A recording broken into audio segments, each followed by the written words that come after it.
Climax രംഗങ്ങളിലേക്ക് കടക്കുകയാണ് പ്രേക്ഷകരുടെ പ്രിയ പരമ്പര സ്വാന്തനം. 5 വർഷങ്ങൾക്ക് ശേഷം എന്ന് പറഞ്ഞ് കുറേ എപ്പിസോഡുകൾ കാണിച്ചെങ്കിലും പ്രേക്ഷകരെ വെറുപ്പിക്കുന്ന തരത്തിലായിരുന്നു കുറേ നാളുകളായി പരമ്പരയുടെ പോക്ക്.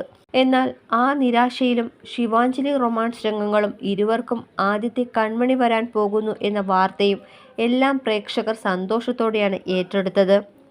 അടുത്തിടെ സീരിയൽ അവസാനിക്കുകയാണെന്നും ചാനൽ അറിയിച്ചിരുന്നു.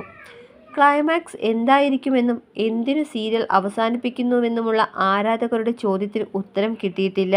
ഇപ്പോഴിതാ സ്വാന്തനം കുടുംബം ഒന്നിച്ച് പുതുവർഷത്തെ വരവേൽക്കുന്നതിൻ്റെ ചിത്രങ്ങളാണ് സോഷ്യൽ മീഡിയയിൽ നിറയുന്നത്. കണ്ണനടക്കമുള്ള താരങ്ങൾ ഒന്നിച്ചുള്ളതാണ് ചിത്രങ്ങൾ. സജിനും ഗോപികയും അച്ചു സുഗന്ധും എല്ലാം തങ്ങളുടെ പേജിൽ ചിത്രങ്ങൾ പങ്കുവച്ചിട്ടുണ്ട്. ചിത്രങ്ങളിൽ നിലവിലുള്ള താരങ്ങൾ കൂടാതെ ഒരു പുതുമുഖം കൂടിയുണ്ട്. ശിവനും അഞ്ജലിക്കും കുഞ്ഞു ജനിക്കുമെന്നത് പ്രൊമോയിൽ ഉള്ളതുകൊണ്ട് തന്നെ ചിത്രങ്ങളിലുള്ള കൊച്ചുമിടുക്കി ഇവരുടെ കുഞ്ഞാണെന്ന നിരീക്ഷണത്തിലാണ് ആരാധകർ. ചിത്രങ്ങൾക്കെല്ലാം വലിയ പിന്തുണയാണ് ലഭിക്കുന്നത്.